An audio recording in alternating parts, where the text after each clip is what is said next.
Un sommet de l'élevage réussi, un projet de loi de finances annoncé et un réseau nouvellement créé. Voilà le programme de ce nouveau bruit de comptoir. Faites du bruit! Bienvenue dans Bruit de comptoir. Leslie est une vache qui se déplace extrêmement bien. Le podcast qui décrypte pour vous l'actualité du monde agricole en 5 infos clés. C'est très extensif, mais c'est aussi des systèmes plus intensifs.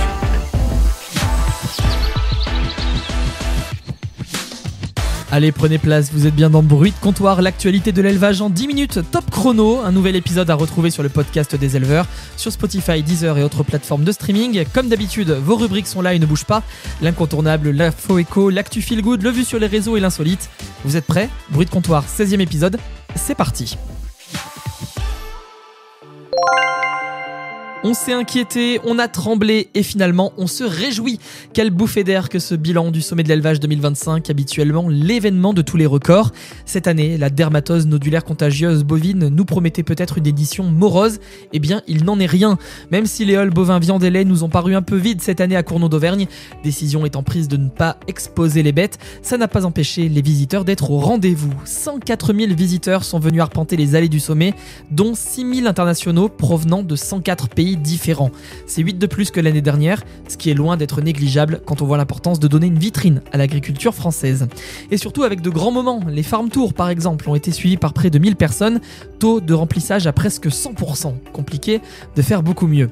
Bref, le mot international n'a jamais semblé aussi vrai qu'actuellement pour le sommet de l'élevage, qui s'affirme comme un carrefour, une pierre angulaire de l'élevage mondial. Alors oui, 104 000 visiteurs, c'est quand même moins que l'année dernière, c'est même une baisse de fréquentation de 13,4% par rapport à 2024, mais c'est aussi quand même essentiel de noter que côté économique, c'est carrément positif. Selon le commissaire général du sommet, Benoît Delalloy, ça reste un rendez-vous commercial incontournable pour les professionnels. Même s'il y avait un peu moins de monde, la baisse relative a été compensée par un climat d'affaires favorable. Et pour preuve, des exposants ont émis le souhait d'agrandir leur stand en 2026 et donc de montrer encore plus leurs produits et savoir-faire. Ça, c'est encourageant. Et puis la semaine a aussi été médiatique. 240 journalistes français, 70 internationaux, 31 pays représentés. Le sommet attire. Et sur place, ce sont 150 émissions qui ont été produites et que vous retrouverez aussi toute l'année sur le comptoir des éleveurs. De quoi attendre 2026 avec pas mal de choses à se mettre sous la dent. Et d'ailleurs, 2026 sera l'année mondiale du pastoralisme. Mais ça, nous y reviendrons. En attendant, on pense fort aux éleveurs bovins qu'on espère retrouver l'année prochaine.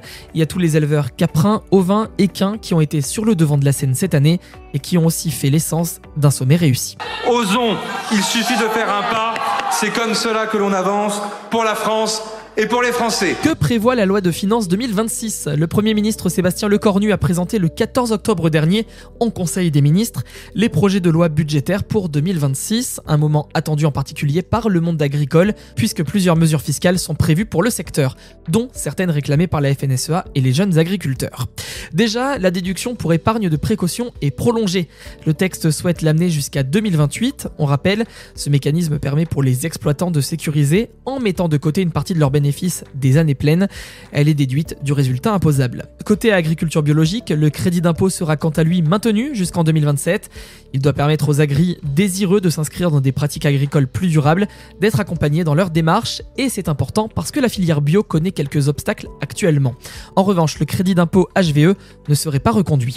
Autre sujet majeur en suspens, celui concernant l'abattage sanitaire. L'article 10 du projet de loi prévoit une exonération fiscale sur 3 ans.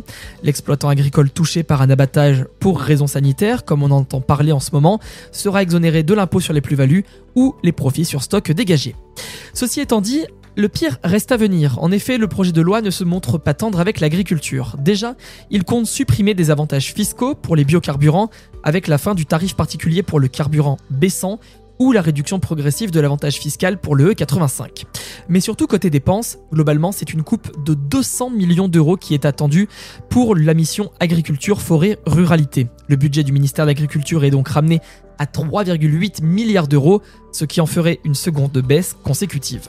Le projet de loi prévoit également et logiquement une baisse du nombre d'emplois dans l'administration et des opérateurs de la mission agricole. Ça correspondrait à 157 équivalents temps plein. Alors y aura-t-il des réajustements ? Comment va se passer 2026 ? Pour sûr, nous garderons un œil de très près sur les prochaines décisions. Un steak végétal n'est pas un steak. Voilà le genre de message, voire de slogan qu'on a pu voir fleurir sur les réseaux sociaux début octobre. Et pour cause, c'est en plein dans l'actualité. Une question de vocabulaire s'est invitée dans le débat public jusqu'au plus haut de l'Europe. L'eurodéputée Céline Imar a porté un amendement au niveau européen visant à interdire les dénominations burger ou steak végétal. Pour les partisans de l'amendement, il s'agit de mots appartenant au lexique de la viande et pouvant donc tromper le consommateur. Ils ne veulent pas, je cite, d'ersatz de laboratoire. Les mots qui pourraient être bannis si utilisés pour une alternative végétale, ce serait burger, escalope, steak, saucisse, jaune d'œuf et blanc d'œuf. Les eurodéputés portant le texte se rangent eux-mêmes du côté des éleveurs, car certains organismes sont du même avis. Par exemple, Interbev considère que les solutions alternatives végétales, par leurs appellations, brouillent les repères et affaiblissent la reconnaissance d'un produit brut et 100% naturel. Et apparemment, les avis sont favorables. Les eurodéputés ont adopté le 8 octobre dernier cet amendement au Parlement européen à 355 voix pour contre 247. Mais il y a encore du chemin à faire. En effet, tout n'est pas encore joué. Pour faire appliquer la loi dans les 27 États membres, l'accord devra être négocié avec tous les États et la Commission dans le cadre d'un trilogue pour qu'il soit mis en pratique. Alors oui, ça a été voté, mais certains politiques ne sont pas tout à fait du même avis. Prenons par exemple Manfred Weber, le président du groupe allemand PPE, du même bord politique que Céline Imar, a contesté l'amendement. Selon des propos donnés en conférence de presse, pour lui, ce n'est pas une priorité, estimant que les consommateurs ne sont pas stupides quand ils font leurs courses. En tout cas, ce qui est sûr, c'est que ce sujet, eh bien l'Europe, elle s'en bat pas les steaks. Chut, quoi ? Chut, toi, chut. Et si vous régliez tous vos problèmes grâce à la médiation? C'est une méthode à laquelle ont de plus en plus recours certaines exploitations qui ne parviennent pas à trouver des solutions. C'est le cas par exemple de Sébastien Coco, dont l'histoire est relatée par le média Réussir. Cet éleveur d'Angus en Loire-Atlantique était coincé. Le nœud du problème, une cogérance en famille qui amène à quelques mésententes, voire des conflits. Son propre père était le cédant de l'activité après être parti en retraite en 2020, mais il est resté habité sur la ferme comme ça se fait souvent. Et c'est là où le jeune éleveur allaitant commence à le vivre mal. Il se sent observé, jugé, critiqué. Et pour cause, il donne une autre direction à l'exploitation en la faisant passer en bio, en privilégiant la vente directe ou encore en passant du lait à la viande. Et forcément, son père ne comprend pas ce nouveau cap. Du coup, c'est là qu'il entreprend de démarrer une médiation en famille pour apaiser leurs relations et sauver la ferme. C'est là donc qu'intervient Cécile Laloué, une médiatrice professionnelle qui tente de les réconcilier pendant 1 mois. Au final, la solution est trouvée avec le déménagement des parents de Bastien. Pour la médiatrice, c'est loin d'être un cas isolé dans le milieu agricole. La communication n'est pas toujours facile. Comme elle le dit, il faut réinstaurer une communication entre personnes qui ne se parlent plus, qui ne s'écoutent plus. Elle précise cependant que la médiation n'est pas une science exacte. Et la médiation, ça peut même servir à d'autres échelles. En 2023, l'association de producteurs, Lunel et Lactalis, sont passés par une médiation pour réguler au plus juste le prix du lait. Et après quelques jours, un accord avait été trouvé, les deux parties faisant des compromis. En tout cas, si l'histoire de Bastien vous intéresse, notamment peut-être pour ouvrir un dialogue, n'hésitez pas à faire un tour sur le site de Réussir. L'article s'appelle « Élevage bovin viande, la médiation a sauvé mon installation ». Et c'est un petit nouveau qui fait une entrée remarquée dans le paysage agricole. Depuis ce mois de septembre 2025, le Réseau national des fermes publiques a officiellement vu le jour. Il a tenu sa première assemblée générale le 22 septembre. Porté par la ville de Mouans-Sartoux, ce réseau a réuni 7 collectivités et 4 structures attachées à la transition alimentaire. Et ça vient de partout, des Vosges, du Val-de-Marne, de Toulouse, de la métropole de Lyon ou même du Morbihan. Alors en gros, en quoi consiste-t-il ? Eh bien ce réseau, comme le résume son objet, a pour ambition de fédérer, accompagner et promouvoir les fermes publiques à l'échelle nationale. Et ainsi de poser une définition. Les fermes publiques, elles se caractérisent grâce à une gouvernance publique, c'est-à-dire une commune, un EPCI, un département ou même un établissement public entre autres.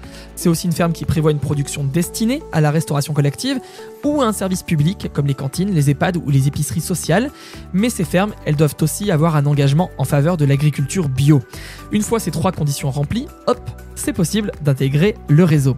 Mais surtout, la question, eh bien, elle est un peu politique derrière. Il s'agit ainsi par ce réseau de militer à la création d'une compétence alimentation pour les collectivités, et mieux encore, qu'elles aient peut-être le statut agricole si elles gèrent directement une ferme publique. Et pourtant, c'est pas gagné. La fameuse stratégie nationale pour l'alimentation, la nutrition et le climat est toujours bloquée au niveau national, alors qu'elle est attendue depuis 2 ans. Fin septembre, 117 associations ont même envoyé une lettre ouverte au Premier ministre pour que le dossier avance enfin. Des rencontres nationales sont déjà réfléchies pour justement favoriser les échanges et essayer de faire rencontrer les acteurs et d'amorcer de nouveaux projets.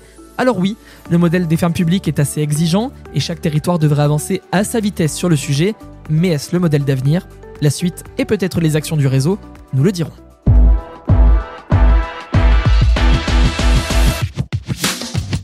C'est déjà terminé, mais cet épisode de Bruit de Comptoir, vous pouvez le réécouter sur les plateformes de streaming à volonté, et bien sûr à volonté aussi le site comptoirdeseleveurs.com. C'est le média alternatif de l'élevage et qui regroupe aussi le grand magasin et le réseau des pros. Allez faire un tour, promis, tout est complet. Moi je vous dis au mois prochain pour un nouveau Bruit de Comptoir, le podcast qui élève la voix.